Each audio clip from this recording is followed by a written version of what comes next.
My name is Sarah Holbrook, and I'm an author and a poet. And I'm here in, I don't call it my office, I call this my maker space because I also quilt and I paint and I write books. I'm also a knitter. So I wanted to share with you a couple of poems. These are my books. I have one novel and a lot of poetry books. And then on the right, you'll see I also write books for teachers, basically on how to connect with kids using writing in the classroom. So I started writing for my girls, for my two daughters when they were small, and I would write a poem and they would draw a picture to go along with it. And I wrote about myself. I also wrote about them a lot. And they would dance around the living room. I'd write a poem about it. And then they started to put their own poems in the book. And really, that became our family poetry book. And that's how I got started writing. Sometimes I feel so different. A maple leaf turned red in June, displaying colors I can't quiet, about as subtle as a sonic boom. Today, I want to fit in. Another speck in the sparrow crowd, not be perched like an ostrich in hiding with embarrassing parts sticking out. Today, I want to gravel crunch along with all the rest of the rocks instead of feeling like an alien standing out in neon socks. I actually wrote this poem because I found a red maple leaf in June. And instead of just saying, oh, that's weird, I wrote a poem because sometimes I felt like that.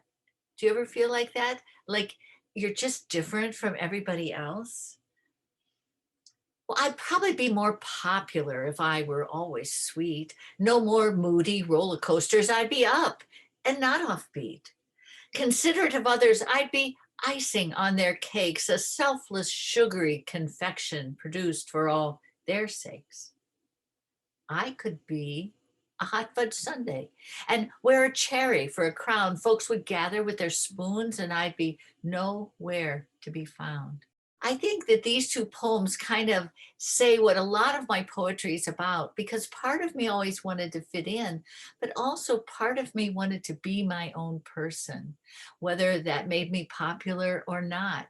And trying to maintain that balance has been something that really has been with me my whole life. Well, I never said I wasn't difficult.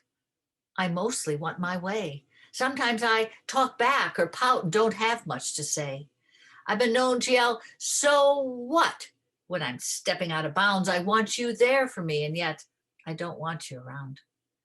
I wish I had more privacy and never had to be alone. I want to run away.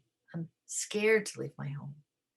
I'm too tired to be responsible. I wish that I were boss. I want to blaze new trails. I'm terrified that I'll get lost. I wish an answer came every time I asked you why. I wish you weren't a know-it-all. Why do you question when I'm bored?